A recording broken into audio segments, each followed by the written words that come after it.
Ladies and gents, welcome back once again. All things covered. Yours truly, Patrick Peterson. Pat Pete is what they call him. And yes, I am the living legend. I'm just joking. I'm BMac. Bryant McFadden here. Got another outstanding show for you guys. Steeler Nation, stand up. Football fans, stand up. Oh, man, the time is now. Christmas is just around the corner. We're finishing up the preseason, and that's what we will be talking about on this episode. We're going to recap Week 2 of the preseason in the National Football League.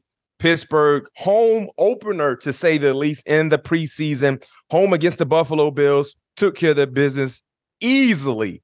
May I add, easily. Pat P, the starters were out there running around a little bit, getting the sweat going. We definitely got to tap in with Pat P to see how that opportunity was for him being a Pittsburgh Steeler. And also, too, we got to keep it real and got to continue to promote. If you're checking us out for the very first time, thank you. Thank you so much for giving us your eyes and your ears.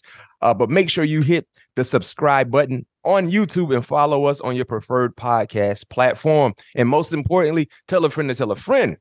Before we get into our show, Pat P, yes, it's that time. It's time to vote, my guy.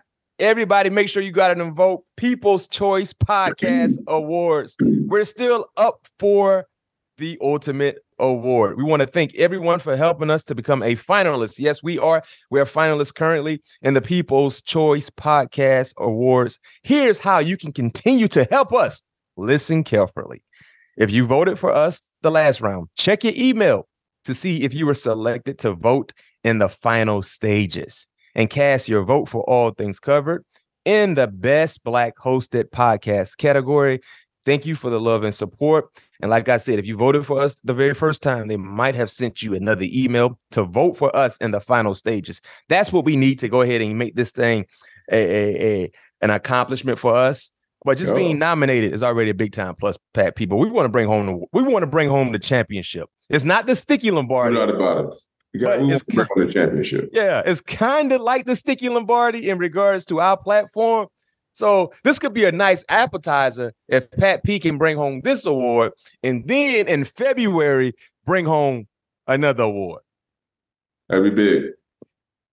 That's a heck of a year. That would be a heck of a year. Let's see what happens. Hey, Pat P, so our last episode for our listeners and our viewers that didn't get a chance to check out the last episode, it's in our feed. You know, I asked Pat a question in regards to a statement Ryan Clark, my former teammate, former LSU alum as well, stated about Justin Jefferson and George Pickens. If you didn't hear exactly what Ryan Clark said, he said he believes George Pickens is more talented than Justin Jefferson. And we talked about that on the last episode. And because our fans, they love to participate so much, Pat P, you know what we got? Yep. We got some fan response. Of course we did. Yeah. Yeah, so check this out. For all the fan love, you know, we love to include you guys in our shows, and that's what we will do with this particular topic. All right. So this fan at Go Zaga, I hope I said your name the right way. As a Steeler fan, this is a huge reach. They both talented. Don't get it messed up. But come on now, Justin Jefferson, statistically, he's a GOAT. All right. At, I don't know if I can say this one. At Arnava Potterverd, I butchered it. I apologize. But they stated talent doesn't mean production. I think George is more talented, but JJ is way better right now. There's a difference. At Bones Flip, there are two different types of wide receivers. Justin Jefferson is more of a route runner. GP more like a combat catcher. I feel like RC means GP is more physically gifted than Justin Jefferson. All right. I mean, something I kind of said as well. Yeah, I can see where he's going with that. At Sherrell's 6717, the amount of delusion coming from Steeler fans is crazy. First of all, Steeler fans are not delusional. All right.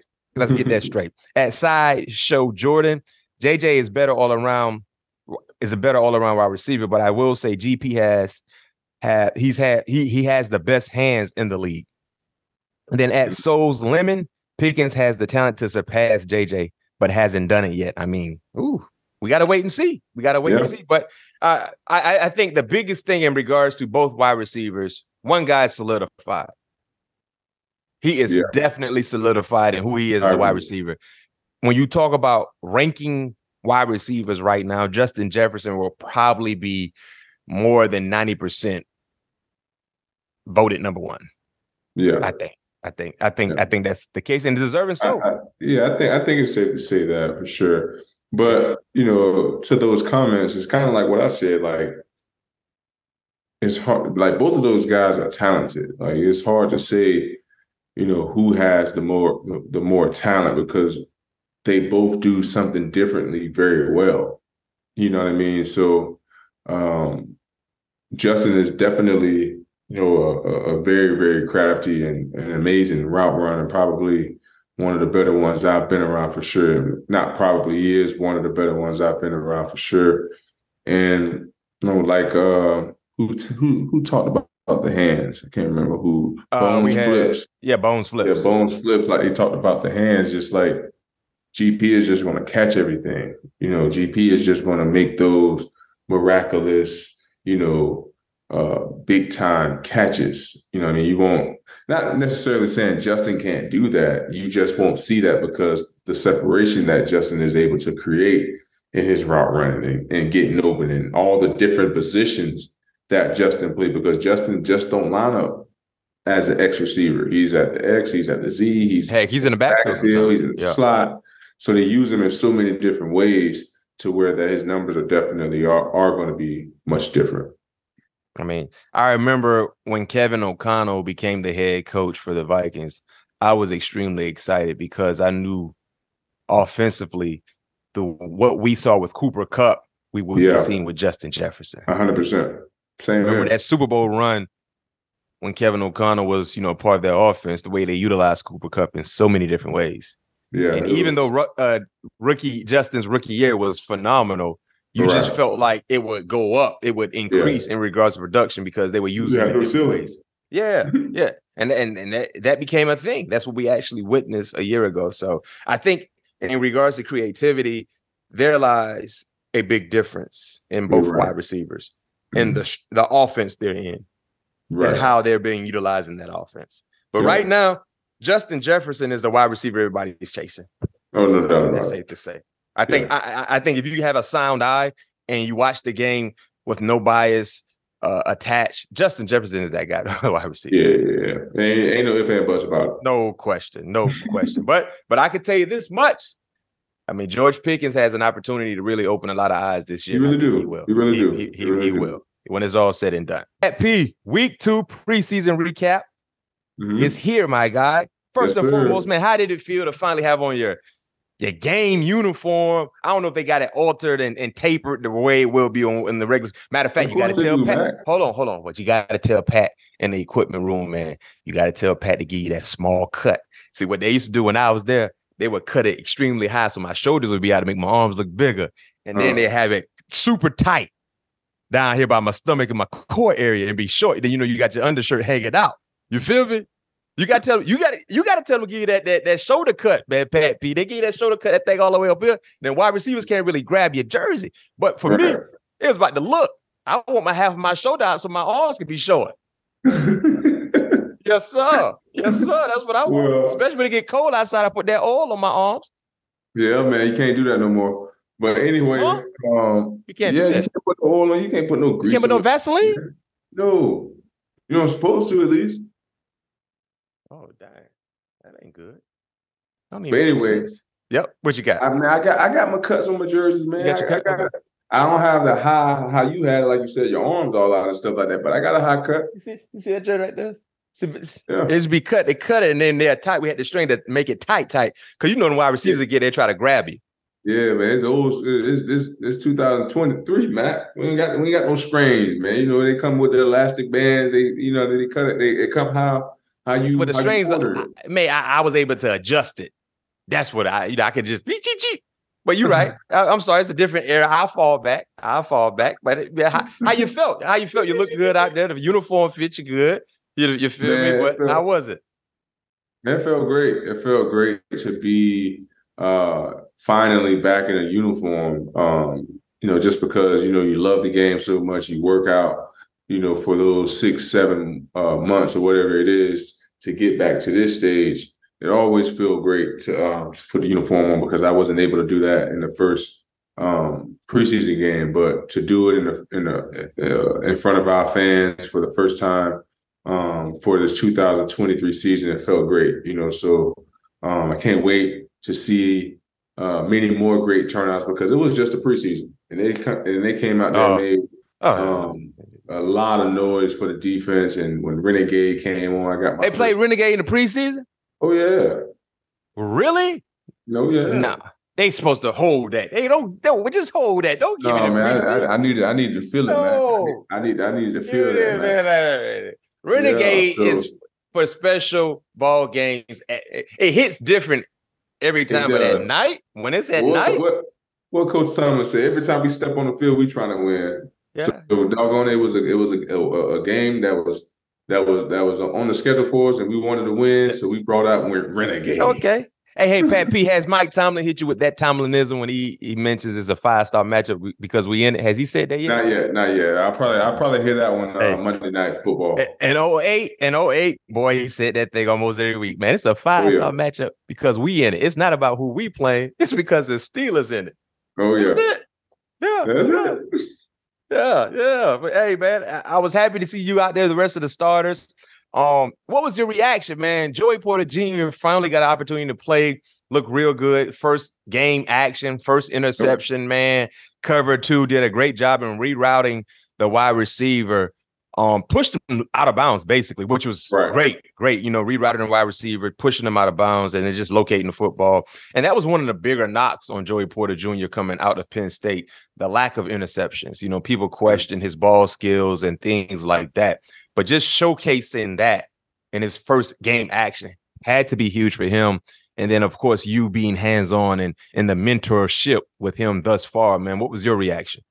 Man, I was extremely happy for Joy because, he missed some time due to injury and in training camp, wasn't able to play in the first preseason game. But I'll never forget this. Before the game, I just told him, man, you don't have to go out there and do anything spectacular, man. Just go out there, be where you're supposed to be, protect your leverage, and the plays will come to you.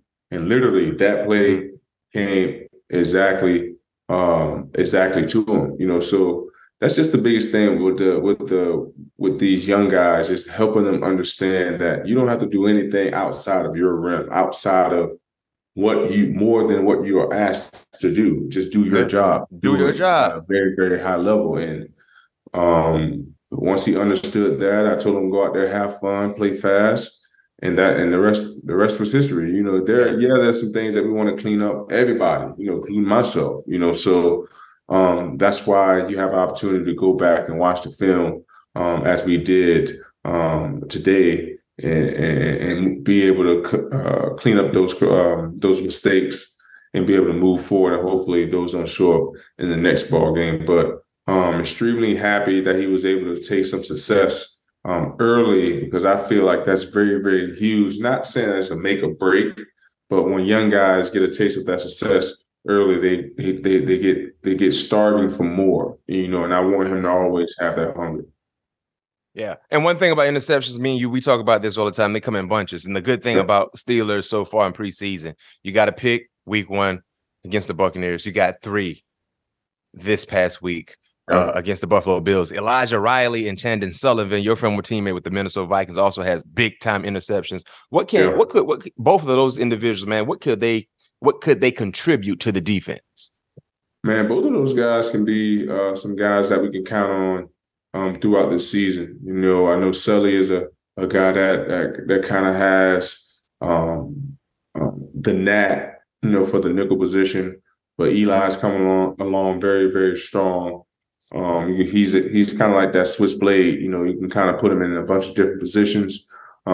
Special teams, bell cow, for sure. So he's one of those guys that he makes it hard, on the head coach and the general manager and the guys to let go. So if he continue to put great things on tape, it's going to be hard for him, for Omar and Coach Tomlin to let that type of talent, just walk. And like I said, with Sully, he's been on, multiple teams and played some solid ball, for those teams. So he's the guy that you can count on, that has great experience, and that you can rely on the inside position of the defense. So I'm looking for both of those guys to contribute to this long season that's ahead of us. Yeah. And I remember during the end of the draft, when the draft was finally completed, you stated in one of our episodes that you felt like Darnell Washington could be the steal of the draft for the Pittsburgh Steelers. But watching preseason action, being on the grass with the guys, are you ready to call Nick Herbig another steal of the draft? Boy. Man. Yeah. Let's Nick talk about go it. crazy when he get on the grass. I tell you that much. Let's talk about it. Yeah, I was able to see it, since spring. I was like, man, I want to see what this looked like when he got the pads on. Nothing changed. Nothing changed. All of them. I'm happy to see his growth as well, because if you look at it, he only really played less than 40 snaps in 2 games, and the production that he has is unbelievable. He's putting hot tape out there. That's hot tape. No doubt about it. No, that's very that's hot tape. Yeah, but he's gonna eventually have some growing pains, and that we all have. It's going to be interesting to see how he handles that, because right now he's on a hot iron right now. He's definitely one of those guys that you want to keep a hat on for sure when he's on the field. Boy, he just got the instincts of a pass rusher. Clearly, it's noticeable.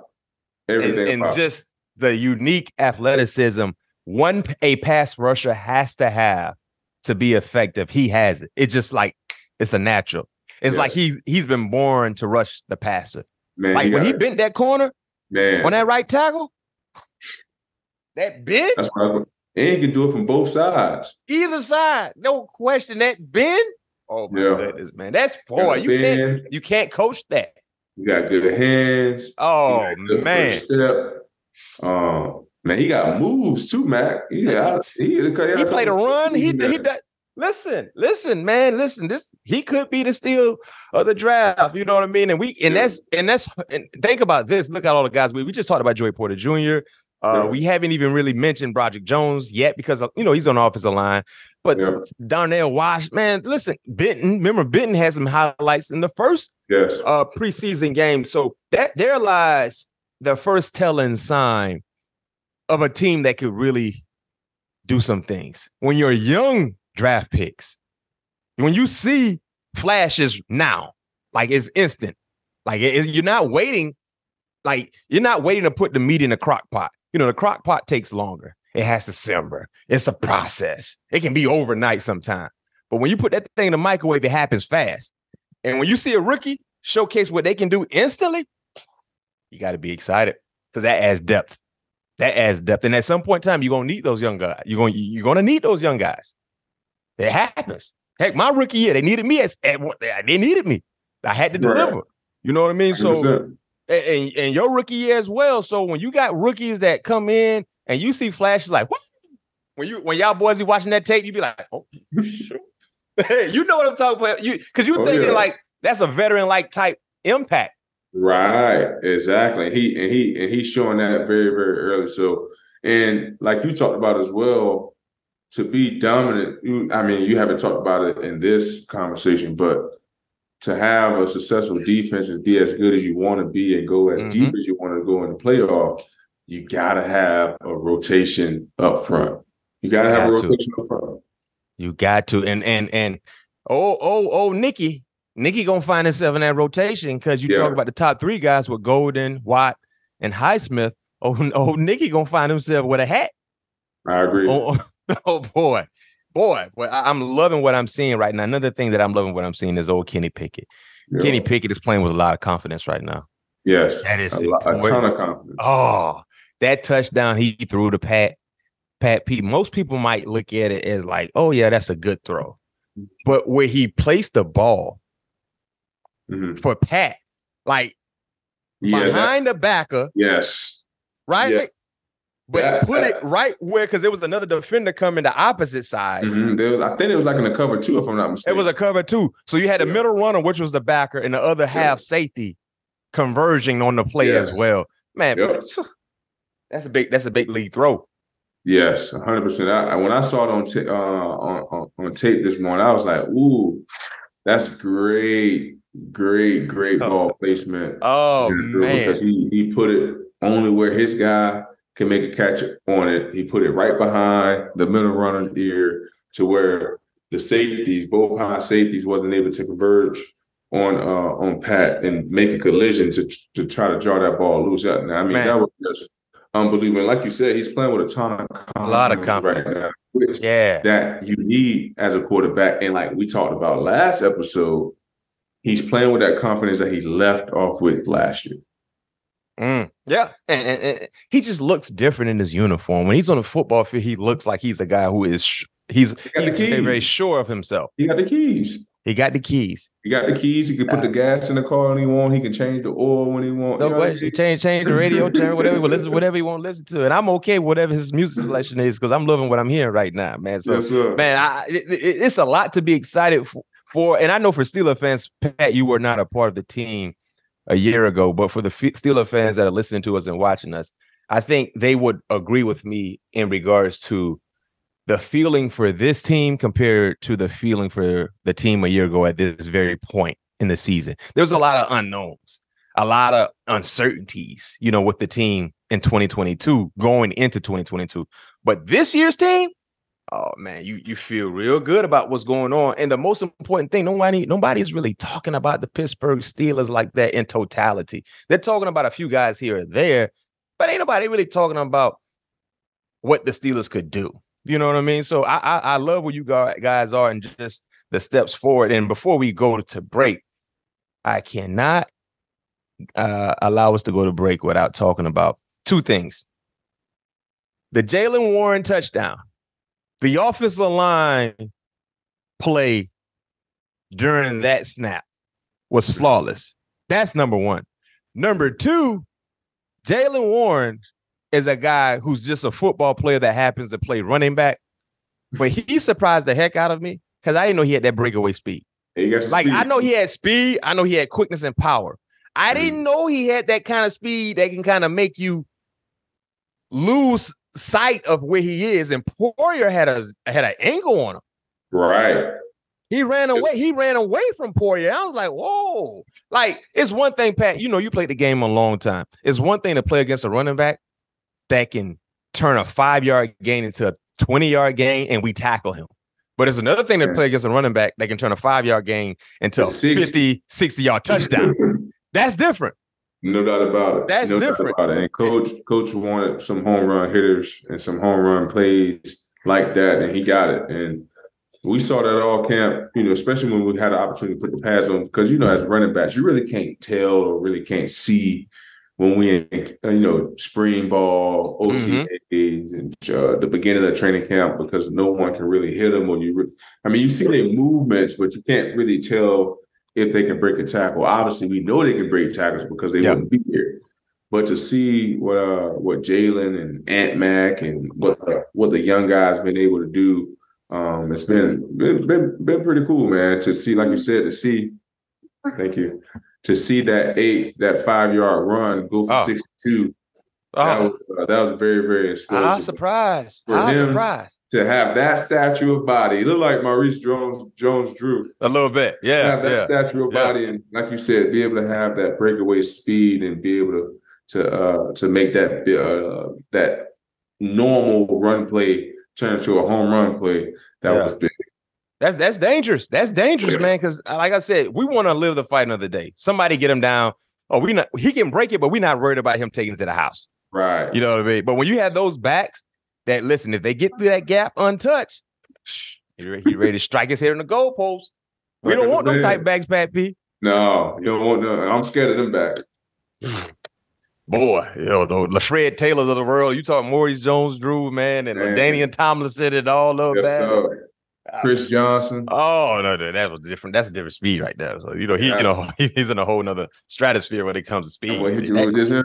Oh, no question. It's a wrap. But hey, man, Jaylen Warren, man, he's like I said, he's a football player that happens to play the running back position. He does everything full speed. Another added dimension to our offense when you talk about depth at the running back position. So great job by Jaylen Warren. But like I said, boy, the offensive line play, if you want to see how it's supposed to be done, look at the blocking on that play. If they could just give us that 60% of the time in ball games, we're going to be okay. I agree. We're going to be okay. We need 100% of the time, but I'll take 60 that's the bare minimum. We need 100%. Oh, man, yeah. I mean, we've got 100%. We're going to be at the promised land, man, where we're supposed to be. That's what I'm saying. That's what we're trying to be, damn it. Yes, sir. So, hey, Pat P, we're about to go to break. When we come back, it's award time. You got your awards ready? Yes, sir. Let's get it. I'm ready. All right. We back from break. Every episode during the preseason, during training camp, we decided to present awards for guys that have just been leaving it all out on the line, doing it in the right way, practices or in-game activities. So it's camp award time. Pat P, you have your foot on the ground there in P8. Yep. Practices, game action. Offensive standout of the week is? I'm going to go Jaylen Warren. Facts. Yeah, just because I've seen him, put together such great productivity in practice, training camp, and to see it all come into fruition for him, it was amazing to see. So I'm gonna go offense, Jaylen Warren. Defensive standout of the week. Man, I'm gonna go the entire defense just because everybody had a hand in the pot. I know we talked about Joey getting not his first career pick. I mean, it count, but it don't count. Yeah. But he got his hands on Wilson. Eli made a big play. My guy Sully made a big play. Riley.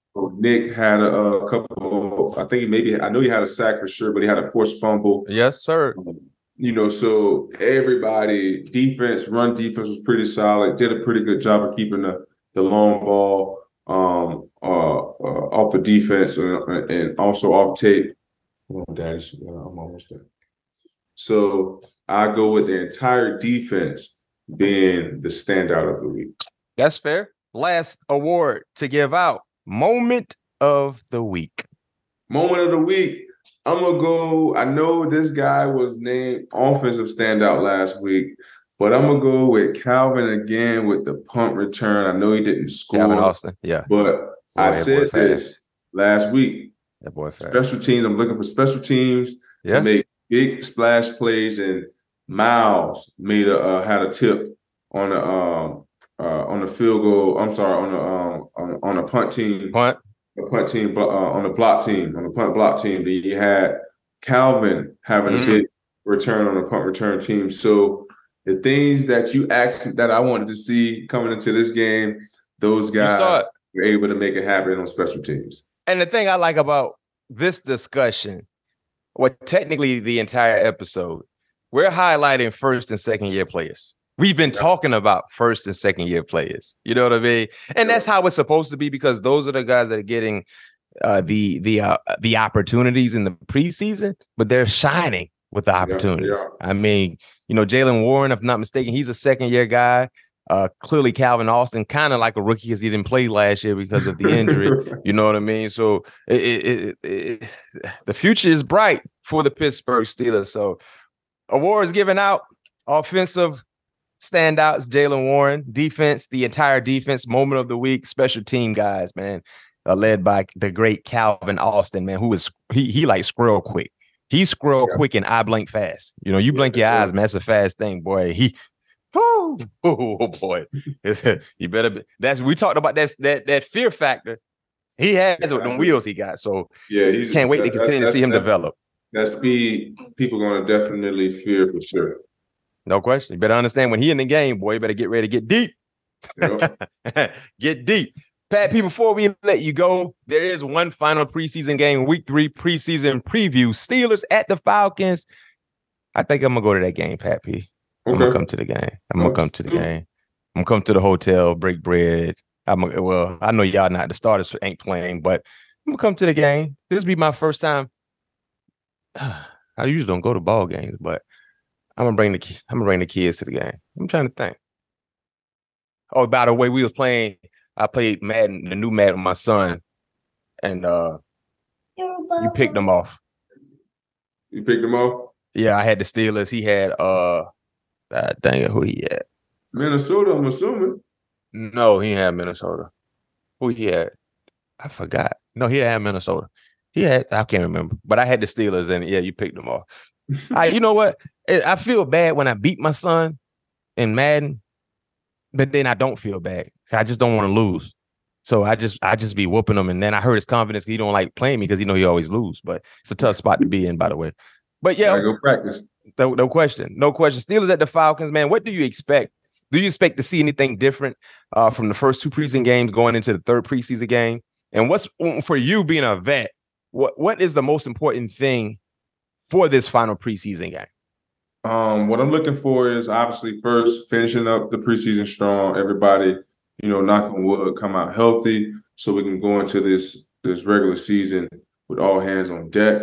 Mm-hmm. Secondly, I'll probably say seeing guys who are going to be on the schedule, on the roster, especially the young guys.